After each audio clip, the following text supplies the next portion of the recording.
कथा भगवान श्री कृष्ण ने कहा, कुछ लोग अहंकार वश भी मोहग्रस्त होते हैं। राधे राधे। जैसा मैं तो मैनी तूफानी यूट्यूब चैनल पर सबका स्वागत करती हूँ। इस प्रसंग का वर्णन भगवद गीता में मिलता है। भगवान श्री कृष्ण आज समझाते हैं कि मोह में फंसने का कारण कई हो सकते हैं, क्योंकि कई कारणों से लोग मोह में फंसते हैं। कारण ये होता है, कुछ लोग धन संबंधी फंसते हैं, कई लोग अहंकार वश फंसते हैं, ये मेरा है, ये तेरा है, और इस अहंकार में उसे पता ही नहीं चल पाता है कि वह कब मोह में फंस चुका है और धन संपदा इकट्ठा करने में लग जाता है। यही नहीं, वह सोचता है कि मैं जब ध्यान तपस्या करके हवन यज्ञ आदि करके इस मोह से निकल जाऊंगा और यही नहीं, और मैं अपना जीवन खुशहाल जी पाऊंगा। प्रसन्नता का मतलब है ईश्वर से प्रीति करना, क्योंकि वहीं शांति और वहीं प्रसन्नता छिपी हुई है। और अगर आप चाहेंगे कि संसार में आपको प्रसन्नता मिल जाएगी तो वह आपको कभी नहीं मिलने वाली है। प्रसन्न रहने के लिए ईश्वर की प्रीति आवश्यक है। क्यों? क्योंकि ईश्वर के पास सकारात्मक ऊर्जा प्राप्त होती है और बाकी जगह नकारात्मक। कुछ व्यक्ति ही ऐसे होते हैं जो निश्चल प्रेम करते हैं ईश्वर से, और ऐसे लोगों के पास भी सकारात्मक ऊर्जा पाई जाती है। आप और हम मिलकर अगर हम सच्चाई की ओर चलें तो यह बात माननी पड़ेगी कि बिना ईश्वर के आपको ज्ञान कभी प्राप्त नहीं हो सकता है, और ज्ञान प्राप्त करने के लिए उनसे प्रेम करना आवश्यक है। प्रेम करने के लिए उनकी भक्ति भी करनी आवश्यक है। इसलिए मनुष्य को ईश्वर की शरण में ही चले जाना चाहिए। ईश्वर के शरण में जाने से हमारा बाल भी बांका नहीं हो पाता है। भगवान श्री कृष्ण आगे समझाते हैं कि हे अर्जुन, जो कोई भी मेरी शरण में आता है ना, तो मैं उसका बाल बांका नहीं होने देता हूँ, यानी कि उसे हानि नहीं पहुंचने देता हूँ, और हर घड़ी मैं उसकी रखवाली करता हूँ। इसमें अध्याय 9 का एक श्लोक है, क्षिप्रम भवति धर्मात्मा स्वच्छन्तिम निगच्छति कौन्ते प्रतिजानहि न मे भक्तः प्रणश्यति। यानी कि वह व्यक्ति तुरंत ही धर्मात्मा बन जाता है जो पाप करने पर भी पश्चाताप करके मेरी शरण में आ जाता है और स्थायी शांति प्राप्त कर लेता है। हे कुंती पुत्र, निर्भय होकर घोषणा कर दो कि मेरे शरण में आने वाले भक्तों का कभी विनाश नहीं होता है। भगवान यह बात देखिए पूर्ण रूप से पहले ही समझा चुके हैं। भगवान यह बार बार कहते हैं कि मेरी शरण में आने पर तुम्हें वो सुख और वो शांति प्राप्त होगी जिसकी कामना तुमने जीवन भर की है। और इसीलिए भगवान अंत समय में भी हमारी याददाश्त मिटाते चले जाते हैं, ताकि हम इस भव सागर में फंसे न रह सकें। सारा जीवन हम जिस ईश्वर की कामना के लिए लड़ते रहे, मरते रहे और उनकी तपस्या करते रहे। लोगों ने कहा भी कितना पूजा पाठ करने से तुम्हें कुछ नहीं मिलने वाला है, लेकिन फिर भी मन ने कहा नहीं करो, क्योंकि तुम्हें आज नहीं तो कल या फिर मृत्यु समय में ईश्वर अवश्य मिलेंगे। और जिन ईश्वर की हमने पूजा और आराधना की, अंत समय में हम उसी ईश्वर को भूलने लगते हैं। तो ईश्वर को भी हमारी चिंता होती है, उन्हें परेशानी होती है कि जिस भक्त ने मेरे लिए इतनी कड़ी तपस्या की, इतने लोगों के ताने सुने, लोग जिसे भगा दिया करते थे और उसकी इच्छा भी नहीं पूछा करते थे और उसके लिए फैसला ले लिया करते थे, वह इतना परेशान हताश होने के बाद भी मेरी पूजा उपासना करता रहा। और जब आज अंत समय आया है तो यह अंत समय में यह मोह माया लेकर बैठा है और अहंकार में बैठकर उस चीज का गणना गणित कर रहा है कि जाने इस धन का क्या होगा, यह धन मैं इसके नाम कर दूंगा, जो मेरा सेवा करेगा मैं उसको दूंगा, यही सब सोचता रह जाता है। भगवान को बड़ी परेशानी और बड़ी ही चिंता होने लगती है अपने उस भक्त की, और वो धीरे धीरे उसकी याददाश्त मिटाते चले जाते हैं। यानी कि उसके मस्तक से, उसके मन से माया का पर्दा धीरे धीरे हटाने लग जाते हैं, ताकि माया समाप्त हो जाए और वह पुनः ईश्वर की शरण में जाकर अपने आप को ईश्वर को समर्पित कर सके और मोक्ष को प्राप्त कर सके।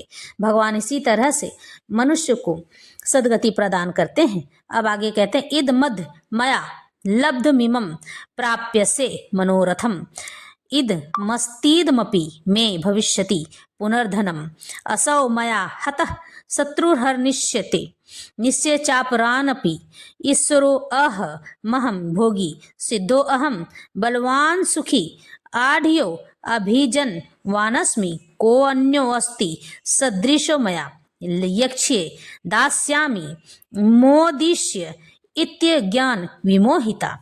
आसुरी व्यक्ति यानी कि जिसका मन विकार से भरा हुआ होता है, गंदे चीजों से भरा रहता है और केवल कपट की भावना रहती है, ऐसे लोग को आसुरी कहा जाता है।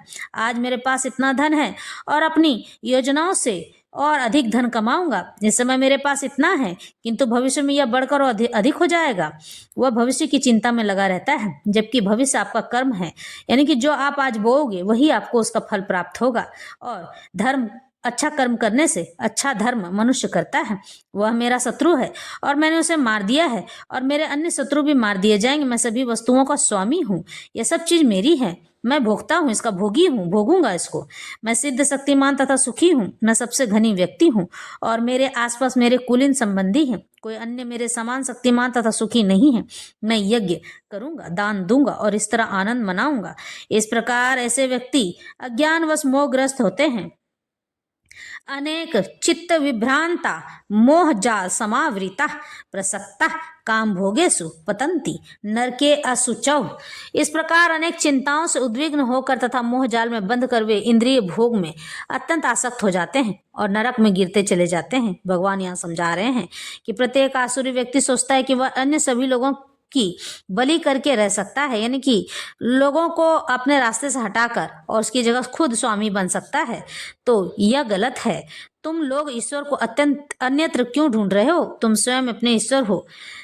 तुम जो चाहो सो कर सकते। ईश्वर पर विश्वास मत करो, ईश्वर को दूर करो। ईश्वर मृत है। ये ही आसुरी लोगों के उपदेश हैं। यह भगवान को भड़काने, मनुष्यों को भड़काने का काम करते हैं भगवान के प्रति, ईश्वर के प्रति। वो कहते हैं कि तुम्हें जिसे देखा नहीं है, उसे बिना देखे ही तुम उसके प्रति क्यों आसक्त होते हो? मत हो।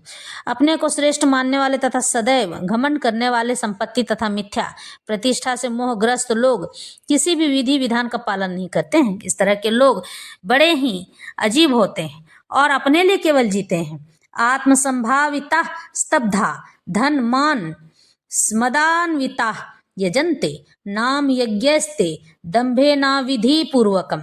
अपने को श्रेष्ठ, सबसे उत्तम मानने वाले और हमेशा घमंड करने वाले व्यक्ति, संपत्ति और झूठे प्रतिष्ठा से मोहग्रस्त लोग किसी भी विधि विधान का पालन न करते हुए कभी कभी नाम मात्र के लिए बड़े ही गर्व के साथ यज्ञ करते हैं, पूजा यजन करते हैं। इस प्रकार से भगवान समझाते हैं कि ऐसे मूर्ख लोग उन्हें धर्म या आध्यात्मिक ज्ञान के सिद्धांतों में बढ़ा चढ़ा कर मानते हैं। सन्यासी का वेश धारण कर लेते हैं और उस वेश में सभी प्रकार का अधर्म करते रहते हैं। वास्तव में संसार से विरक्त होने वाले पर अनेक प्रतिबंध होते हैं, लेकिन ये असुर इन प्रतिबंधों की परवाह नहीं करते हैं। वे सोचते हैं जो भी मार्ग बना लिया जाए यही अपना मार्ग है। उनके समक्ष आदर्श मार्ग जैसी कोई वस्तु नहीं जिस पर चला जाए। यहाँ पर अविधि पूर्वकम शब्द पर बल दिया गया है, जिसका अर्थ है विधि विधानों की परवाह न करते हुए। ये सारी बातें सदैव अज्ञान और मोह के कारण होती है।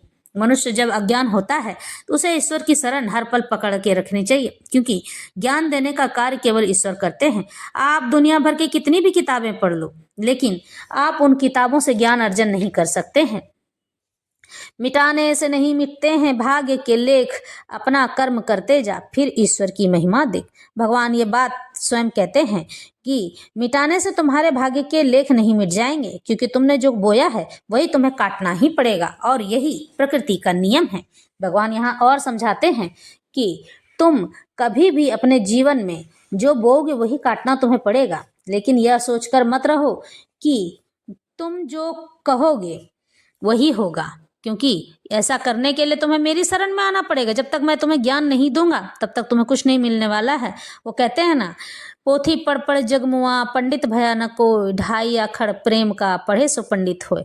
दुनिया भर की किताबें तुम पढ़ तो लोगे, लेकिन प्रेम कहाँ से ला पाओगे? वो किताबें तुम्हें प्रेम और भक्ति नहीं सिखा सकती हैं, क्योंकि प्रेम और भक्ति केवल मेरे ही पास आकर मिलती है। जब मैं चाहूँगा तभी तुम्हें प्रेम और भक्ति प्राप्त हो सकेगी, और जिसका हाथ मैं थाम लेता हूँ मैं कभी नहीं छोड़ता हूँ।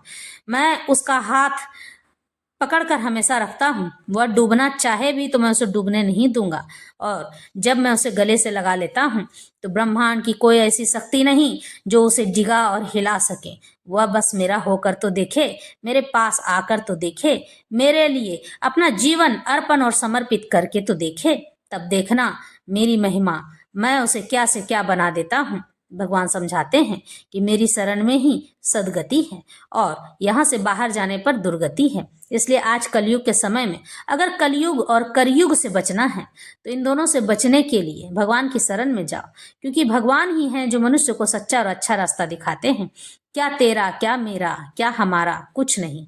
जो कर्म बोए हैं वही कर्म का फल हमें भोगना होगा। भगवान इस प्रकार से हमें समझाते हैं। आप अगर किसी की सेवा करोगे तो अंत समय में आपके सेवा करने के लिए भी भगवान किसी न किसी को तत्पर कर देते हैं। आपके पुत्र नहीं करेंगे आपकी सेवा तो आपका भतीजा करेगा, आपका भतीजा नहीं करेगा तो वो समाज का एक ऐसा व्यक्ति करेगा जिसके लिए आपने थोड़ा भी प्रयास करके उसकी सहायता की है, वो आपके लिए जान लुटाने को तत्पर हो जाएगा। ईश्वर इतने दयालु हैं कि वो हमारे किए हुए कर्म का फल इस जन्म में तो देते ही हैं, लेकिन अगले जन्म में भी उसे अच्छे प्रकार से देकर हमारा हित सोचते हैं।